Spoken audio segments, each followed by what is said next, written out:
Isaías Goldman, el especialista en aire acondicionado y calefacción. Todas las marcas, todos los productos y sus repuestos con la mejor financiación. Isaías Goldman, el especialista. Bulnes, esquina Pringles, teléfono 589-0033. Centro Tomografía Computada Córdoba Sociedad Anónima. Instituto Ulton, líder en diagnóstico por imágenes. Primer instituto de cirugía ambulatoria mínimamente invasiva del interior del país. Avenida Vélez Arfiel 562, Córdoba, Argentina. Teléfono 0351 426 7700.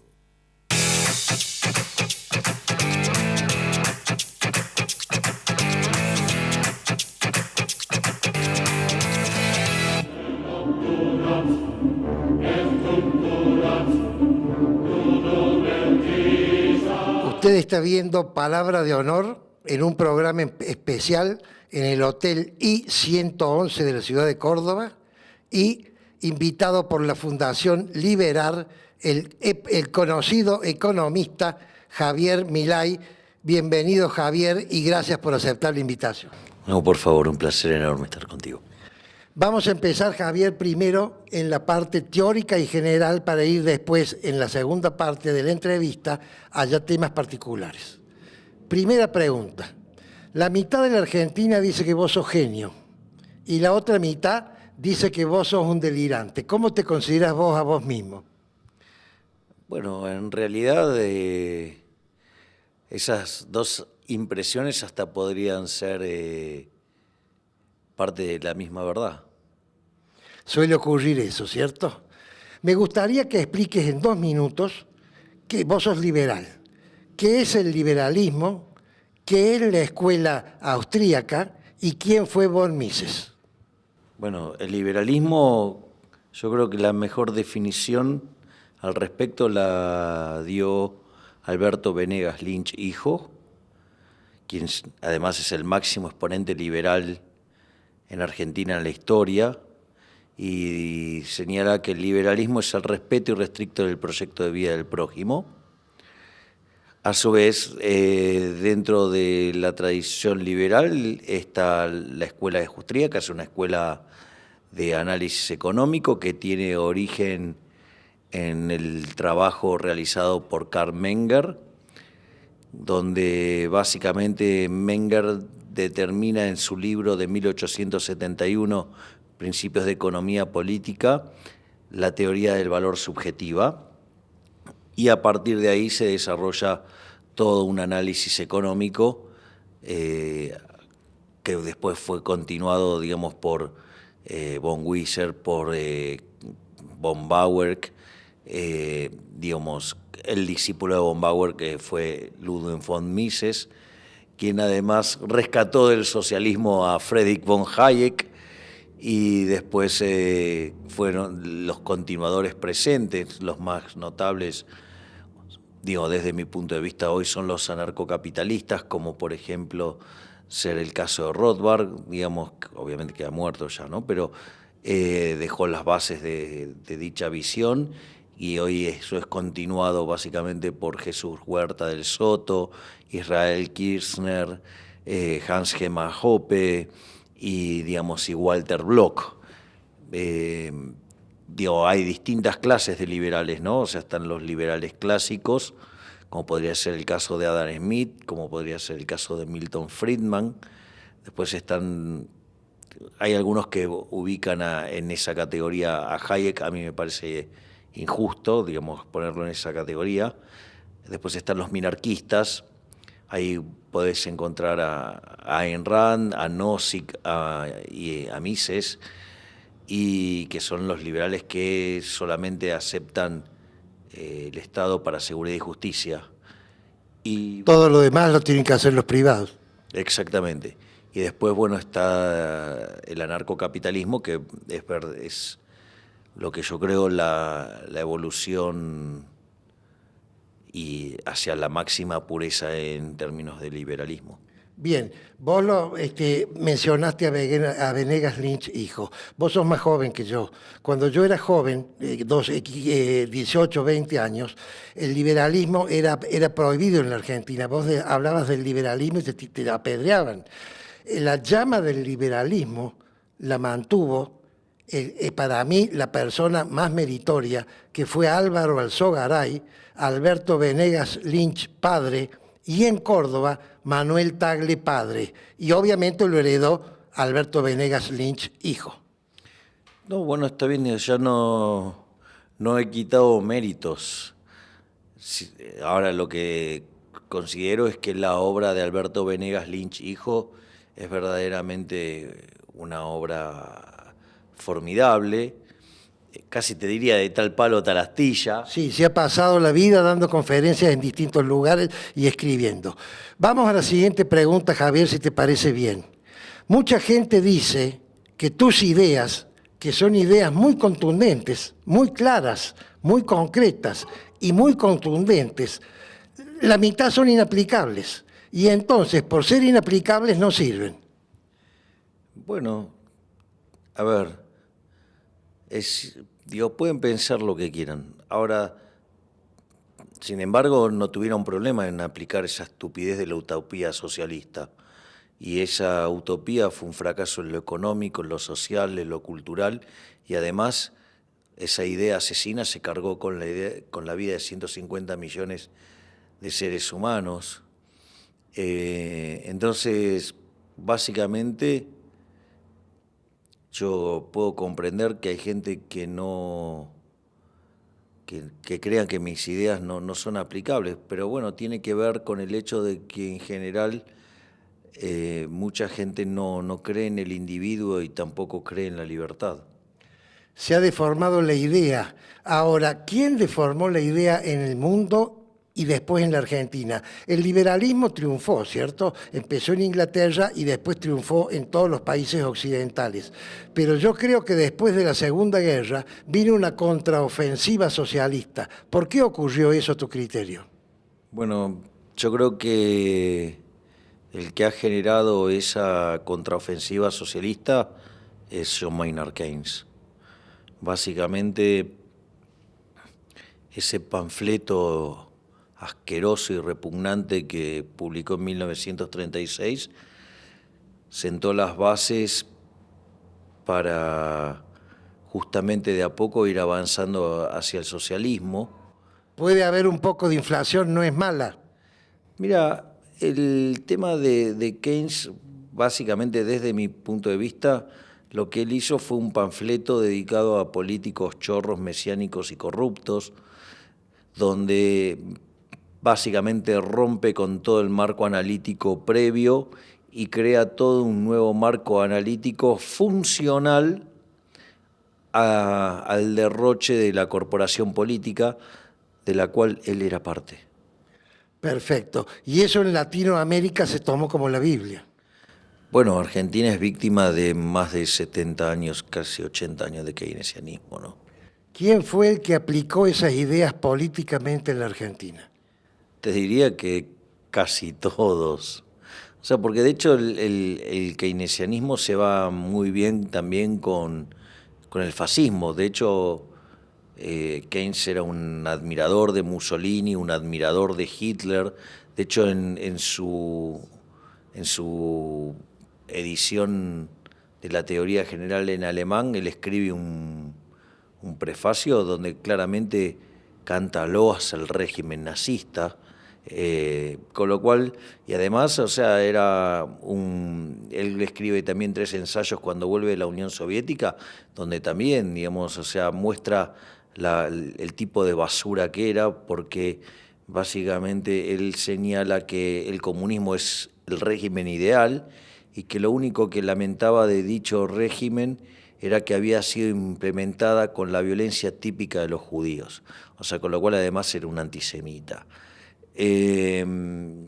Por lo tanto, esa obra claramente trajo mucho mal, hizo mucho daño, y eso, digamos, fue percibido a la perfección por Hayek, y eso está plasmado en el libro Camino de Servidumbre, donde básicamente lo que muestra Hayek es esto de lo que se llama el fallo del gobierno, donde alguien por algún motivo que no entiende lo que está sucediendo lo quiere arreglar por la fuerza, porque básicamente la acción del Estado cuando supuestamente quiere corregir un supuesto fallo de mercado, o sea, hay una primera base de ignorancia y la segunda, digamos, una de utilización del aparato represivo del Estado para modificar ese resultado, y eso lo que hace es que el resultado posterior de la intervención es peor que lo que había inicialmente, y eso conlleva a una mayor intervención.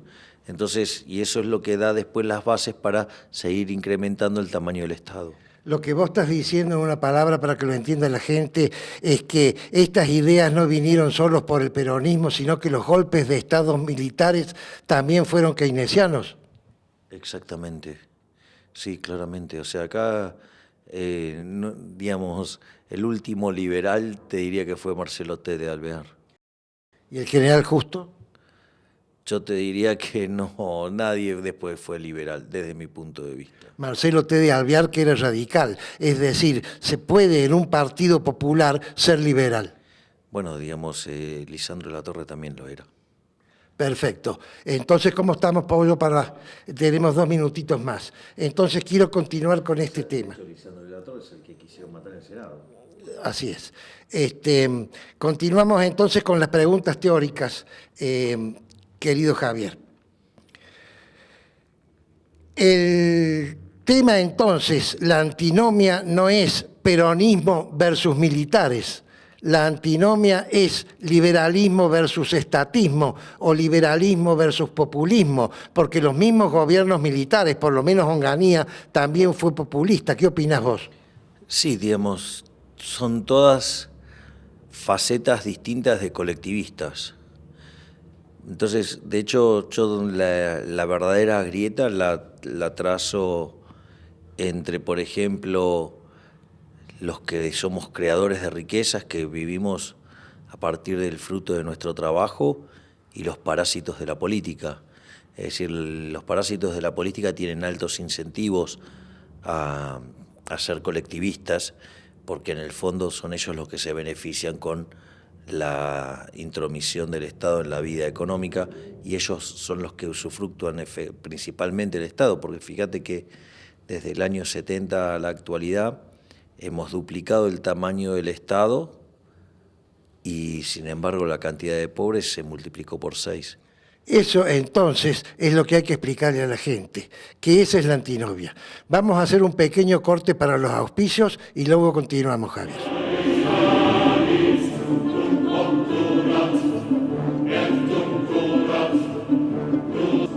Isaías Goldman, el especialista en aire acondicionado y calefacción. Todas las marcas, todos los productos y sus repuestos con la mejor financiación. Isaías Goldman, el especialista. Bulnes, esquina Pringles, teléfono 589-0033. Centro Tomografía Computada Córdoba Sociedad Anónima. Instituto Ulton, líder en diagnóstico por imágenes. Primer instituto de cirugía ambulatoria mínimamente invasiva del interior del país. Avenida Vélez Arfiel 562, Córdoba, Argentina. Teléfono 0351-426-7700. ¿Usted quiere saber qué pasa con la economía, con la política, con la sociedad? Aquí, en Mesa de Diálogo, con la actualidad y toda la información, Ricardo Fonseca, José Ravalli. Los esperamos. Miércoles, 21 horas, solo por Canal C. www.canalc.com.ar. Vos, tu ciudad, tu provincia y el país. Todo el día, todos los días. Ahora también en la web www.canalc.com.ar.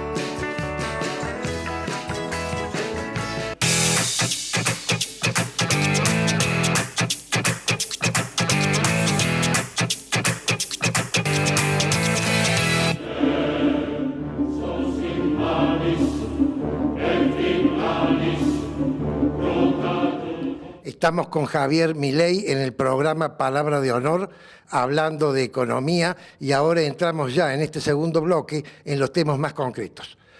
Javier, me gustaría que vos expliques a la gente en un esfuerzo de imaginación, si Cristina llegara a ganar y fuera presidenta de nuevo y aplicara las mismas ideas que tenía, es decir, no ha cambiado sus ideas, ¿qué pasaría en la Argentina? Yo no tengo ninguna duda que el regreso de Cristina Fernández de Kirchner al poder sería un camino a Venezuela liso y llano. Básicamente, la sola presencia de ella en la contienda electoral con chances de alcanzar la presidencia va a generar un derrumbe de los activos argentinos. Dentro de esa lógica, no solo subirá el riesgo país y caerá el precio de las acciones, sino que además habrá una huida generalizada del dinero y eso derivará en una hiperinflación. Además, digamos, vamos camino a un default porque los números fiscales de Argentina son muy malos y eso, digamos, se convertirá en la peor crisis de la historia argentina, combinando lo malo de la crisis del 89 y lo peor en la crisis política del 2001-2002. Eso va a generar una situación que va a ser un caos, va a ser una hecatombe social y eso además le va a facilitar ganar las elecciones y cuando eso pase ella va a poder capturar el rebote económico y cuando capture el rebote económico eso la va a convertir básicamente en alguien que va a tener todo el poder para erigirse en su proyecto de Cristina Eterna y eso va a ser las bases para entrar a un camino al socialismo, digamos que estamos viendo las consecuencias desastrosas que ha causado en Venezuela. ¿Vos podés explicar qué es el rebote económico? El rebote económico es cuando, digamos, por el propio hecho de que vos generaste una crisis que caíste tanto, después empezás a mejorar porque estás comparando contra algo muy malo. O sea, pero en términos de nivel seguís estando abajo. O sea, por ejemplo, suponete que vos caes de 100 a 40. Si vos pasás de 40 a 80, duplicaste. Sin embargo, estás 20% abajo. Perfecto. Vos dijiste recién, estas ideas le pueden dar el triunfo a Cristina y entonces me das pie para que te haga una pregunta que yo llamo la paradoja del liberalismo. El liberalismo funciona muy bien en los países donde las sociedades son homogéneas. ¿Qué pasa en un país como la Argentina, donde hay un 20, un 30 o un 40% de personas que están fuera del sistema y entonces no votan a aquellos que pueden mejorar en el mediano plazo el sistema, sino que votan a aquellos que en el corto plazo le dan una solución, que aunque sea una solución pan para hoy, hambre para mañana, están tan urgidos que quieren el pan para hoy? Bueno, pero ahí el problema no es el liberalismo. El liberalismo yo no creo que requiere de sociedades homogéneas. Justamente al trabajar sobre la división del trabajo, una de las cosas que más ponderamos los liberales es que somos todos distintos y eso es una fuente de valor. El problema no es el liberalismo, el problema es, si vos querés, y esto ya es más profundo, es la democracia, donde el perfeccionamiento de la democracia es el populismo. Entonces, o sea, no es que el populismo es un vicio de la democracia, no. El populismo es la democracia llevada a su máximo extremo, a su mejor expresión. Eso es lo que yo considero. Entonces el problema está en las características del régimen democrático. O sea, y eso es una discusión también que vale la pena dar, porque yo no creo que, digamos, o sea, la democracia tiene una gran cantidad de problemas. Entonces, si el populismo no es una desvirtuación de la democracia, sino la democracia llevada a su máxima expresión, que sería volver a la democracia directa, ¿qué sistema o qué frenos le pondrías vos a este sistema para poder convivir o qué otro sistema propondrías? Bueno, yo soy anarcocapitalista, así es que, digamos, no creo en ningún sistema, digamos, organizado, digamos, por alguien como un ente rector, digamos, de cómo funciona la sociedad. Yo creo en el orden espontáneo puro y total. Pero políticamente tiene que haber una forma de elegir a los gobernantes. Bueno, yo creo que, digamos, no los necesitamos. ¿Vos crees que no debe haber poder ejecutivo? Yo creo que no deben existir los políticos. Pero ¿y entonces quién gobierna la sociedad? Yo no quiero que me gobierne nadie. ¿Pero quién impone las reglas para las pautas de comportamiento general? ¿Y acaso, digamos, por ejemplo, el sistema de leyes de los países, por ejemplo, anglosajones, basado en el common law, digo, si en el fondo, digamos, las leyes surgen, digamos, como consecuencia natural de la interacción de la sociedad? Sí, las leyes es el derecho consuetudinario, perfecto, pero ¿no fueron ellos los primeros que aplicaron la democracia? Pero para mí el liberalismo clásico tiene un vicio de origen. O sea, el liberalismo clásico supuestamente le delega al Estado, digamos, el cuidado de la propiedad, pero eso lo hay que financiarlo con impuestos. Y entonces, o sea, es una contradicción en sus términos, porque justamente los impuestos es una violación a los derechos de propiedad. Pero ¿cómo haces para la defensa y para la justicia? Que eso sí no lo podés delegar a los particulares. Bueno, eso no necesariamente es cierto, porque primero la necesidad de la defensa tiene que ver con la existencia de Estado en sí mismo. Es decir, y yo de repente veo la bandera como un muro, y digamos... Si no hubiera Estado no habría peligro de afuera. Exactamente, digo, si siempre los grandes desastres y las grandes guerras fueran causados por los Estados. O sea, con lo cual en ese sentido, digamos, o sea, los Estados son justamente los que causaron los mayores desastres en la humanidad. Hitler fue fruto, digamos, de un Estado, ¿sí? No fue que los individuos espontáneamente se juntaron para tratar de invadir Europa. Y eso lo pudo hacer básicamente apoyado en el aparato represivo del Estado. Y después lo que tiene que ver, por ejemplo, con la justicia. Vos fíjate esto, en la época del Imperio Romano, Roma comercializaba con otros reinos, ¿sí? Y entonces el punto es, ¿y cómo hacían cuando había alguna diferencia en lo comercial? Bueno, llamaban a un árbitro, es decir, había justicia privada. Entonces se recurría a ese árbitro y ese árbitro fallaba y determinaba quién tenía o no razón en el caso de existir una diferencia. Y de hecho, aquellos que mejor hacían su trabajo se iban imponiendo, iban generando una reputación y eran los que terminaban siendo llamados a dar su opinión en caso de diferencias, y eso era muy bueno para ellos, ¿no? Porque construían una reputación que les permitía después tener un buen nivel de vida. Bueno, estas ideas ya son para un curso de 6 meses, Javier, así que volvemos a la realidad cotidiana, en los 4 minutos que nos quedan. ¿Qué debería hacer Macri si gana? Porque la pregunta es, ¿para qué quiere ganar Macri si vamos a seguir como estamos? ¿Qué debería hacer Macri si gana y tiene 4 años más para que el país pueda empezar a progresar? Lo primero que debería hacer es echar al estúpido Marcos Peña. ¿Por qué? Porque Marcos Peña y Durán Barba, digamos, y apoyado por Prat Gay y otros como González Fraga,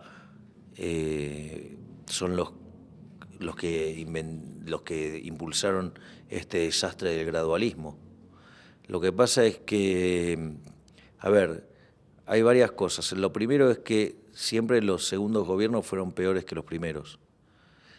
La realidad es que si por un milagro Macri lograra la reelección, justamente a quien no va a quitar es a Marcos Peña. y Marcos Peña lo primero que hizo cuando se logró el excelente resultado que tuvo el gobierno en la elección de medio término, lo primero que hizo fue avanzar sobre la independencia del Banco Central, avanzar sobre Federico Sturzenegger, gestó las bases de la crisis del 2018 y hoy, digamos, Argentina está en un serio riesgo de convertirse en la nueva Venezuela, ya que todas las estupideces llevadas a cabo por el incompetente inútil de Marcos Peña y también, digamos, sugeridas por el impresentable de Durán Barba, que hizo estas mismas macanas en Ecuador, ¿sí?, están llevando a Argentina al borde del abismo y con grave riesgo de llegar de convertirnos en Venezuela al habilitar la posibilidad de que vuelva Cristina Fernández de Kirchner. Entonces, lo primero que debería hacer es deshacerse de todos esos inútiles y hacer una reforma del Estado que permita bajar el gasto público de modo serio y a partir de ahí bajar los impuestos. Pero Macri es otro político más y no lo va a hacer. ¿Vos crees entonces que Macri está consustanciado con las ideas de su jefe de gabinete? Sí, exactamente, si no ya lo debería haber echado hace tiempo. Entonces nos queda un minuto nada más, querido amigo Javier Milei. Me gustaría que des vos un pequeño comentario de lo que quieras para cerrar el programa. Yo creo que tal como están las cosas, hay un riesgo enorme de que vayamos a convertirnos en Venezuela de la mano de Cristina Fernández de Kirchner. Eso es consecuencia de los errores garrafales de Macri, Durán Barba, Marcos Peña y, digamos, los economistas estúpidos como Alfonso Pratgay y Javier González Fraga, que fueron los grandes impulsores de la estupidez del gradualismo. Y la realidad es que este país, digamos, también camina hacia una pobreza extrema y donde nuestros verdaderos enemigos son los políticos.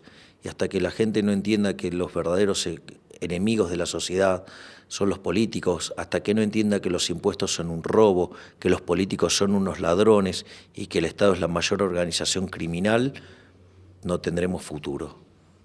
Javier Milei, economista, con ideas muy propias, muy concretas, pero que son ideas que deben ser analizadas a fondo. Te agradezco que hayas concedido a palabra de honor esta media hora, porque sé que estás llamado de todos los medios y que tienes ahora una conferencia que ya no hay lugar para ir. Y bueno, en tu próxima venida a Córdoba seguiremos charlando más sobre todo del tema político. Un gusto enorme haber estado contigo. Queridos amigos, es palabra de honor.